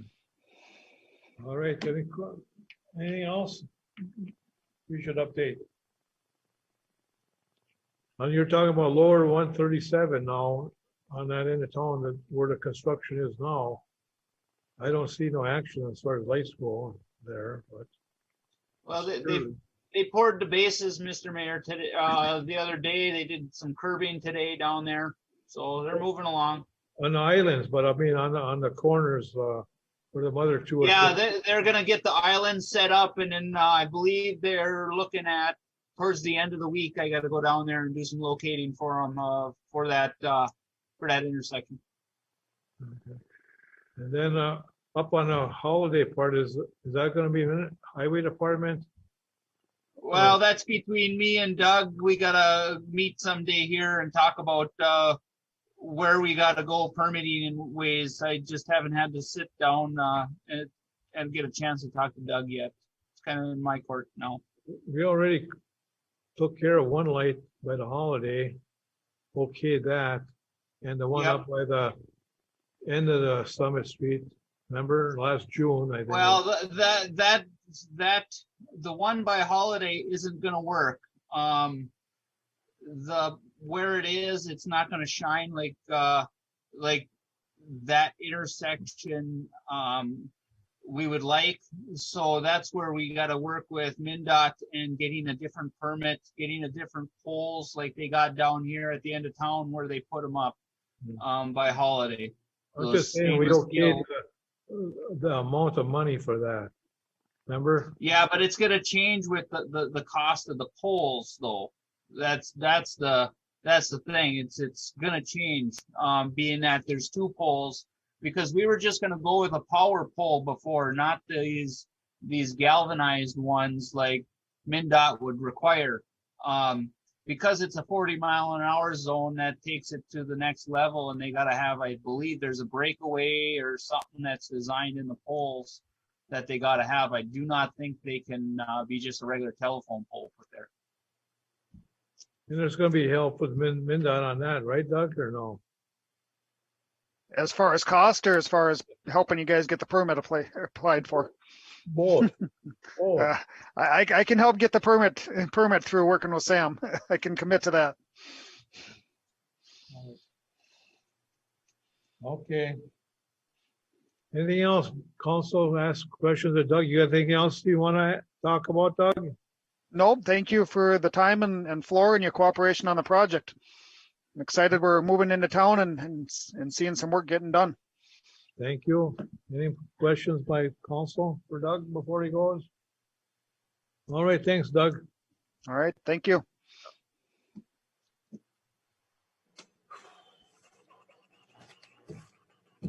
Library director, campground.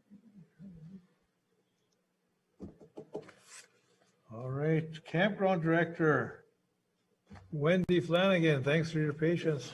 That's really how it goes. Thank you too. And everything's been going good out there. We did have a little issue with one of our lawn mowers, but they're working on it. So hopefully we'll have it tomorrow. But we got the flowers all planted and everything looks like it's going to be all set up for the weekend. So sounds good. Mm-hmm. Very Thank good. Thank you for your service down there. Preparing it for Memorial Weekend. You expect a full house down there? We are full. Starting Thursday, by Friday, there's not a spot left. I have a waiting list of people that wanted to come in. I see somebody's ears perked up over there. Okay, any questions for Wendy by the council? Just a comment, I had a friend spend a week down there with his camper trailer, he and his wife, and had a great time, and hats off to you for keeping the campground moving in a great direction. Yep. All right, thank you. And you can be excused if you wish to leave. Okay? Thank you. Okay, city administrator clerk. Well, I've got, let's take Joe here. Joe's. You can wait yet? Yeah. Okay. All right. Executive Administrator Clerk Jim Paulson, please. All right. Thank you, Mayor. And before Wendy leaves, I will share with the council that our partners at the Mesaba Trail Had some interactions with Wendy, getting some things set up with the website and wheel passes and all that, and had nothing but high regards and praise for the job Wendy's doing down there. So I just wanted to say thank you, Wendy. You've taken the bull by the horns there, and you're doing a nice job. Thank you. Very good to hear. Thank you. Along that same kind of note, I don't know if Ty's still on, but I'm going to say thank you to Ty. He talked about that grant with the USDA, and that started about 18 months ago at a meeting I was at, and I came back and me and Ty were talking about the grant, and you know, he grabbed that one and said, okay, he says, you know, I'll follow through, do the paperwork, make sure we get everything done. And there's been a few things we have had to give him from the city's perspective, you know, budgets and whatnot. But Ty's really steered that thing for the last 18 months or so to get us that grant. So thank you to Ty. And he heard me say that in person to him yesterday, but I just wanted to acknowledge him in front of everybody. Exactly. He's done it's real easy on those, and everyone, you know, who's had to go through the grant writing process, it's easy to say, that's enough of this. And like I said, he went with it for 18 months. So, and looks like we're going to get that grant. So that's excellent news there. We're about 2/3 of the way through the audit. So if I'm a little touchy here, I apologize for that. So, but we're about 2/3 of the way through. I'll get my table back here in a week or so. So that'd be nice. But that's going real well. And tomorrow we have the Minnesota Osha workplace consultation. We've invited them in to take a look at the wastewater plant. And, you know, we want to make sure we have a safe facility for our employees to work, and it's a safe facility for the city. And we look forward to that consultation tomorrow. You know, so it's a lot different program than the compliance program. And, you know, these guys are, whatever we identify, we'll be able to do an action plan and take however many, you know, how much time, month, 2 months, 3 months, 6 months, whatever it is, and, you know, fix the items that they would have found if they came in on the other side. So it's a good program. So that'll happen tomorrow. And other than that, the rest of my report will just be agenda items, Mayor. Thank you. Thank you, Jim. Thank you and the staff for all the work you've been doing. And I know we had to shut down for 2 weeks, and we had to get the billing for the water out because you were down and nobody around to do it, and we got it out with little delay, not too bad. And all that said, we've been dealing with the COVID situation here, and we stormed through it, and we got it done. And thank you with your staff, Sandra and Taryn. And you're shorthanded, I know, and thank you for all the work you've done there. Yeah, thank you, Mayor. And you know, you sometimes don't give thanks to those that you work closest with, and the City Hall staff has been just tremendous over the last month. I mean, they're always great, but over the last month, you know, we were shut down for a while with COVID protocols, and our billing clerk was out for a little bit, so we had to, you know, Sandra, you know, talk to Civic, got our utility bills out there, did a nice job, you know, kind of keeping us afloat a little bit there, and it's a team effort, and I can't thank the City Hall staff enough for the job they do and the dedication they have to the city. And I've talked to the auditor, Greg over there. He's all satisfied with the room accommodations over there, and everything is going well, he says. So, any questions for Clerk Paulson by the council?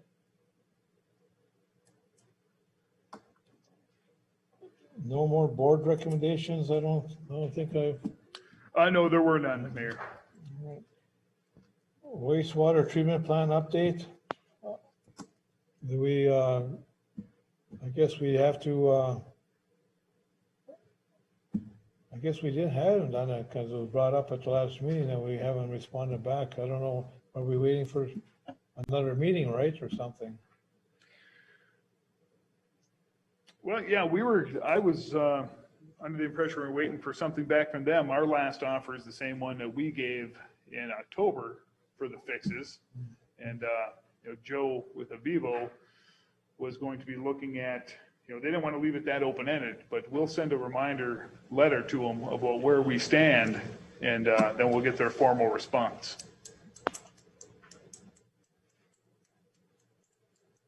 Can't remember, was that a council meeting of the whole here with that meeting? I don't know.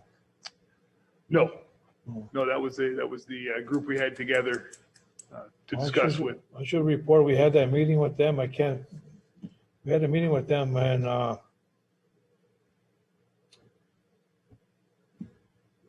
I get the impression they only want to do so much more and they want to stop, you know?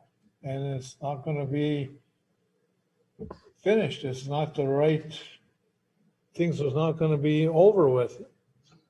Just because you do this and they're done. No, I thought we gave them the word, we'll try this, let's go ahead, do this.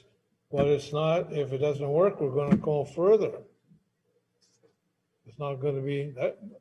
We never said this is just do this and that's it.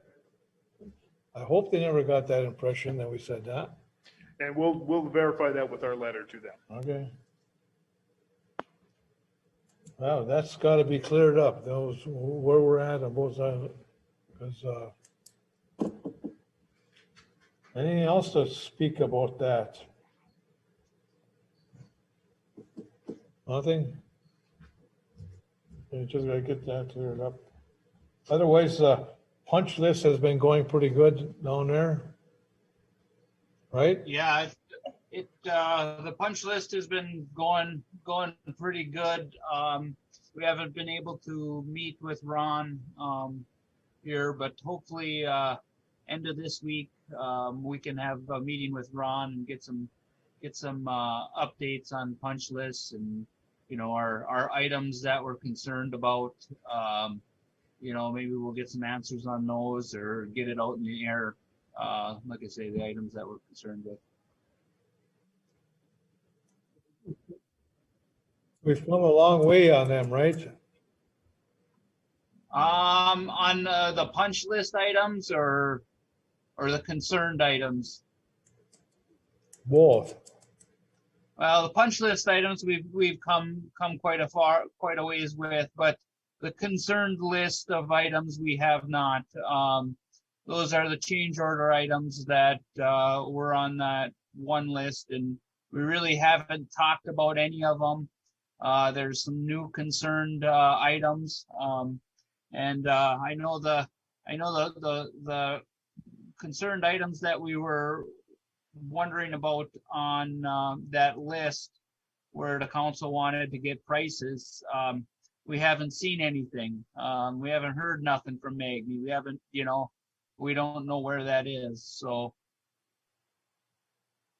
and that's why I was hoping to talk to Ron here on Thursday, is I think when our next meeting is, to figure out where we at. Is Maggie gonna give us a price for these? What are we doing? Trying to move forward on it. Okay. All right, keep pushing on it there, Sam. Okay. Yeah, that's all we can do, I guess, they say, and we'll find out, figure it out, bring it up at the next meeting. Yeah, I got a low battery on my thing, so well, it might be going off on me here, just saying. It says low battery. I might have to plug it in, so. May go off, I don't know how, we can hurry up and get this thing done, I think. So. 10 minutes. We did. I think we can handle it, Jim. It's just low battery. It's just acknowledging it, telling me that we have a low battery. Okay. Okay, water and electric meter project. I got the water and electric meter project is going pretty good.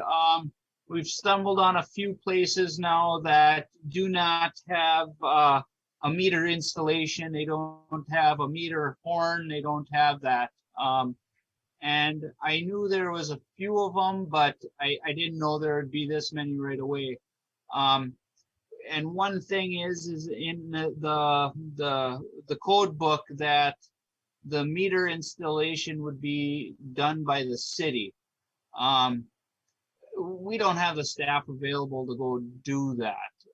So I got a price from a local plumber to do a time and material price of what it would cost and what it would take to install the meter. Is that what you guys are looking at? Yeah, that's the Davies Plumbing. Yep. He's a local resident, Gilbert here. He's been doing shut-offs here and there for citizens around town. But there is some plumbing work that needs to be done, and I thought he gave a pretty good price. It's kind of like what we got with our electrical. You know, we have issues with any electrical. It's kind of on the same type of time and materials thing we got if we have any electrical issues. But this would just extend the length of the meter project. So Vanguard's changing the meters out, but this is more work than that, right? Yeah, this would be the plumbing work to put in the meter. So a lot of times you have a horn that there's a meter there already. So Vanguard, under their bid, they were supposed to exchange a meter out for a new meter. Well, these are places that don't have a meter. So there needs to be plumbing work on each side of it done. That's where we would need to hire, Davies Plumbing to do that. I guess we have to do it, Council, so. Come on, Jim. Yeah, just one quick question for Sam. I see on his plumbing bid contract, he doesn't have his license number on there. Did you verify with it, Sam? Is he a licensed plumber? Is he currently licensed? Yes, he is a licensed plumber. And, if the council approves that, I can get that license number to make sure he is and all the qualifications that the city needs to get him on. Thank you, Sam. I think we need all that stuff. And then what are you saying here? 2 hours for how much? Well, it would be on a time and materials thing because each house is different. You don't know if it's going to cost 3 hours. You don't know, or it's a minimum of 2 hours. But most places are going to take a little bit longer. I don't think you can get done with the plumbing. I mean, there's parts that you got to put together and whatnot. It's going to be 2 hours a minimum, I would think. It doesn't say here what the 2 hours cost. $85 an hour, 2 hours minimum. And it just says any additional $85. Okay. Yeah. So it's $85 an hour, but it's a 2 hour minimum call.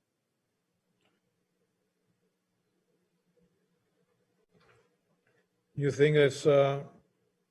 I think it's pretty fair. I believe that's what we got our contract with the electrician too, is about the same thing or about the same rate. Okay, well, these meters that you said were not there, were they just recent, like 2-3 years or 20 years? I know one was probably within the last 6 or 8 years because I remember shutting off one service and they needed to do some plumbing work, but I never went in there to look what plumbing work they did. And then the other one, it's probably never had a meter in it from what I know. Got missed along the line, and there could be ongoing ones. And that's what's nice about this meter project. It brings everything out in the open and we get it right. Again, with the ordinance that city needs to do the work, I recommend the council go ahead and approve the hiring of Davies Plumbing for $85 an hour under the supervision of you, Sam. And right. And with the license and all the other paper that Jim needs to be provided. So.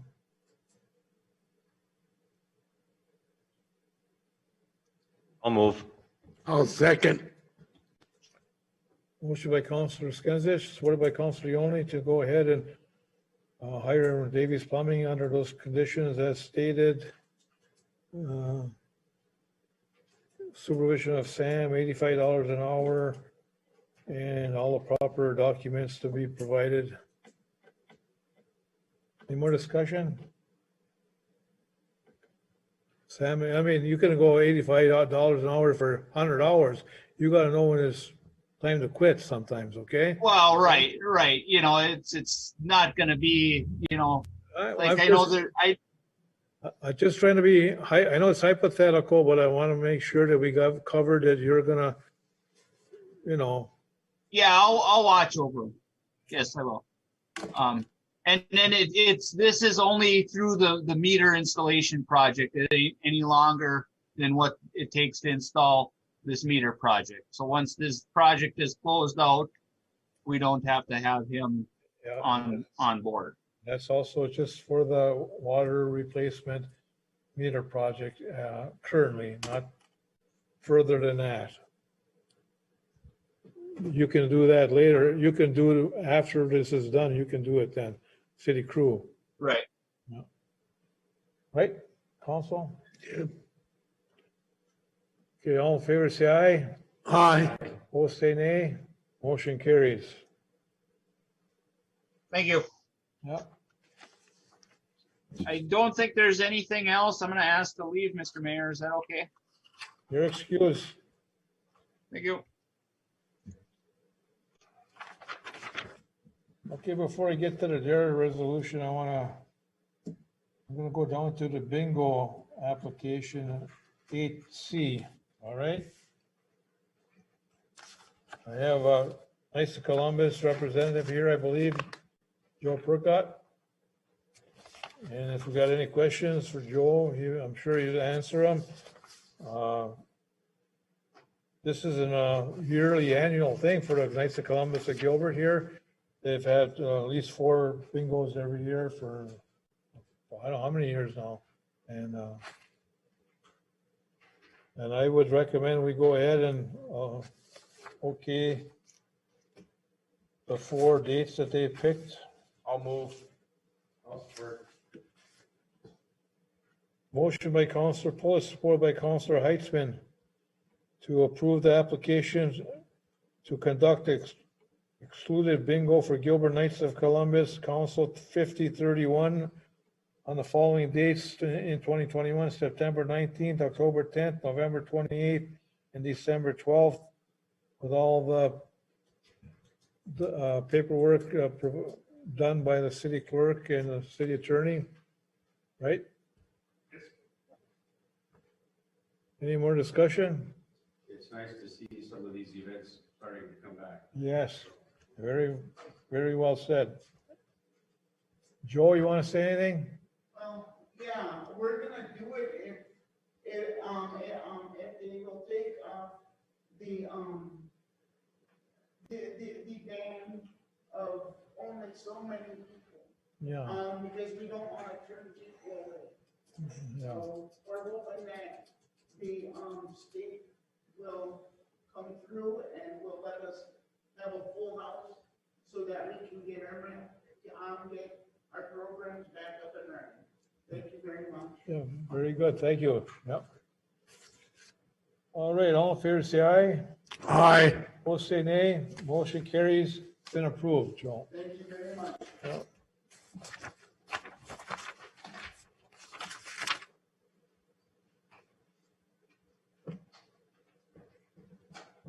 Go back up to resolution 2021-12.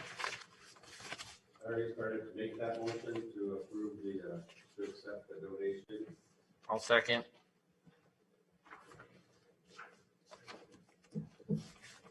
Motion by Counselor Heitzman, supported by Counselor Pulis to accept the donation of $25 for the American Association of University of Women for use for DARE program, and anonymous $1,000 for the use of DARE car. to the Gilbert Police Department. Any more discussion? We thank them for that kind donation. All in favor, say aye. Aye. Opposed, say nay. Motion carries. And then I need to read the resolution. City of Gilbert, resolution number 2021-12. Resolution accepting donations, whereas the City of Gilbert is generally authorized to accept donations of real and personal property pursuant to Minnesota Statute Section 46.5.03 for the benefit of its citizens, and whereas the following person and entity have offered to contribute the cash amounts set forth below to the city. Name of the donor amounts are listed. Anonymous donation for use towards their car of $1,000, and American Association of University of Women donated $25 for the use toward their program. Whereas the City Council finds that it is appropriate to accept the donations offered, now therefore be it resolved by the City Council of the City of Gilbert, Minnesota, as follows. The donation described above is accepted by the City of Gilbert. 2, the city clerk is hereby directed to issue a receipt to the donor acknowledging the city's receipt of the donor's contribution, adopted by the City Council of the City of Gilbert on May 25th, 2021. Motion carries. This is all legal for audit. For the auditor, when he makes his report, where did the money come from? All right. Next is fire relief liquors license. Fire Relief Association applying for a permit, a one-day permit, temporary on-sale liquor license for July 3rd, 2021. During the parade, it's been held many times, many years, and I believe we again should approve this with all the proper paperwork reviewed by the clerk and city attorney, like as always, right? I'll make that motion to approve that. I'll second. Moved by Councilor Heitzman, supported by Councilor Pulis to approve this one-day temporary on-sale liquor license to the Gilbert Fire Relief Association for July 3rd, 2021. Any more discussion? All in favor, say aye. Aye. Opposed, say nay. Motion carries. Any miscellaneous? Got one thing to add. Councilor Pulis. Forgot during our input time, I do want to express our condolences to the DNR officer that was killed yesterday in the accident out in Itasca County. So just wanted to put that out there. Very good. Thank you for bringing that up. Of course. We'll Yeah. just- Anything else? All right, so we'll move to pass the bills and payroll. We did that already. Yep. In consent agenda, we can move to adjourn. Second. Moved